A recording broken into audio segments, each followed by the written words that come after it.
Mapagpalang umaga sa mga kapatid ko sa espiritual at pati na rin doon sa mga baguhan o nahihilig o gustong pumasok sa larangan ng espiritual. Ang ibabahagi ko sa araw na ito ay tungkol doon sa sinasabi ng iba na yung ungguyan o amu-amuan.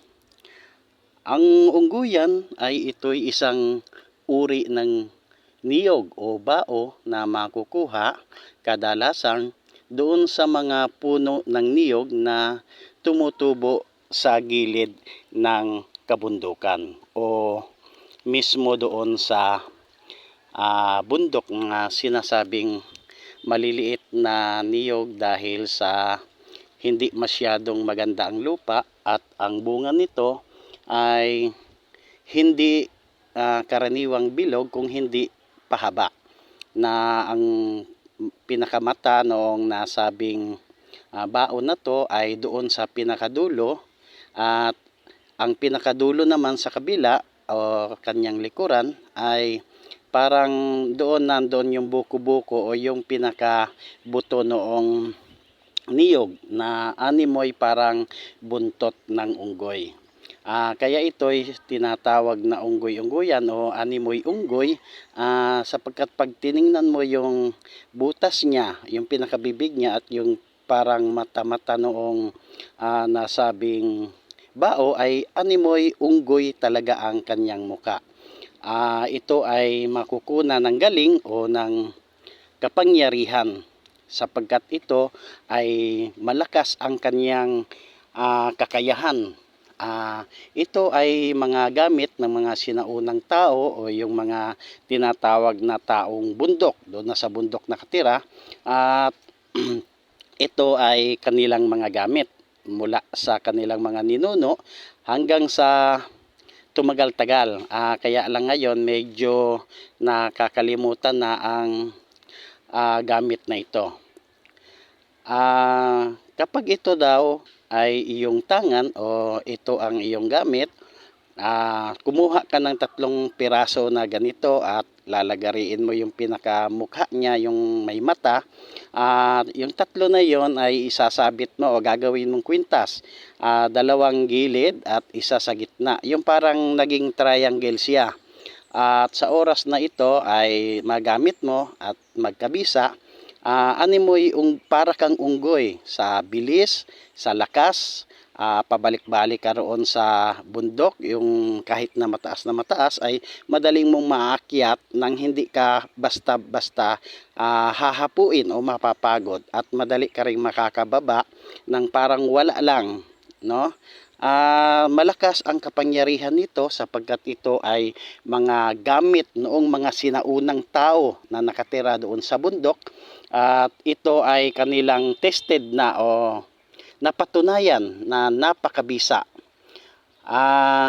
Sa ngayon, maaring may gumagamit pa nito, subalit kukunti nilang, no? Mabibilang na lang yung mga nandoon sa mga bundok sapagkat ito ay hindi nakarating dito sa kanayunan o kabayanan dito sa ating lugar, na malayo doon sa kabundukan, kaya hindi alam niyang istorya tungkol sa nasabing bao na ungguyan, no?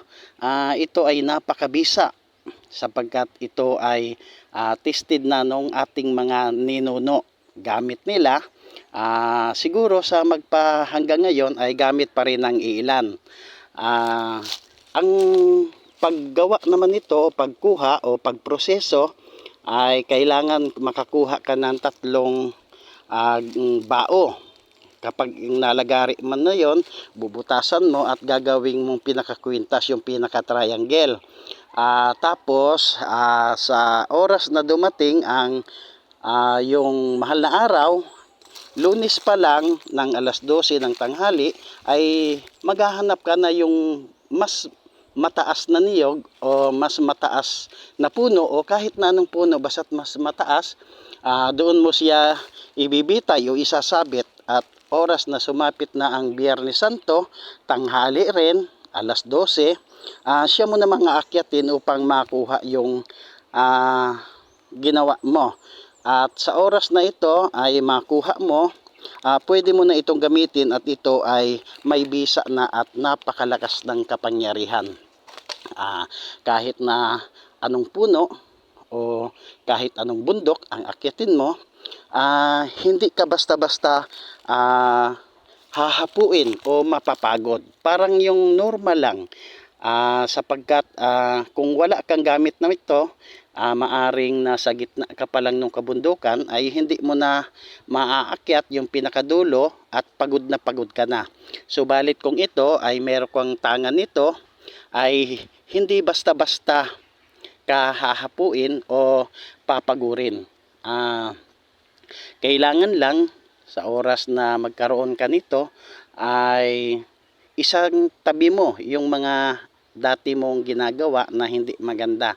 Halimbawa yung maging basagolero ka o nagsusugal ka o mahilig ka sa babae, maaring iyon ay isang tabi mo o kalimutan mo o baguhin mo na ang buhay mo, sapagkat itong sinasabi ko sa inyo na makukuha ay isang matatawag na mutya ng kalikasan, no? Kaloob ng Diyos o ng mga diwata, nang sa ganon ay malaki ang may tulong sa ating mga nilalang dito sa mundo. At gaya ng sinasabi ko, kung maaari ay maging baguhin mo ang buhay mo.